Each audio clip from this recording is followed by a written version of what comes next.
Hi everyone, I am Dr. Akash Chaudhary, Senior Consultant Gastroenterologist, Hepatologist and Interventional Endoscopist working at Yashoda, Somajiguda, Hyderabad. I'll be talking of a not though common but being picked up recently called Achalasia Cardia. Achalasia Cardia is a motility disorder in which patients from any age group between 15 to 80 years also, they present with difficulty in swallowing, pooling of saliva in the food pipe, weight loss, regurgitation of fluid during sleep or nocturnal cough, and chest pain.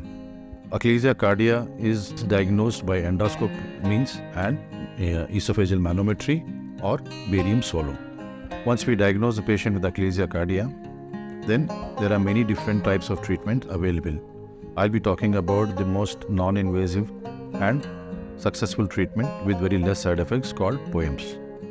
POEMS is peroral endoscopic myotomy, which is done endoscopically. The patient is intubated and endoscopic incision is made, that is submucosal tunneling is done. The tunnel is extended beyond the gastroesophageal junction.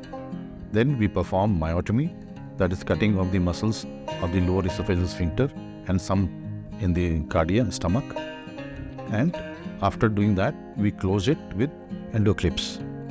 We keep the monitor the patient for 24 hours and next day we do a gastrographin study, and if there is no leak, no other problem, we discharge the patient. The patient is gradually started on liquids followed by soft diet and regular diet.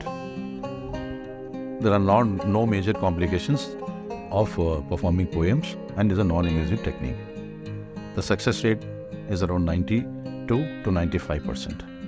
The patient is followed for 1 to 2 years. So if you have any of these problems or is diagnosed with Achalasia cardia, meet your gastroenterologist for POEMS procedure.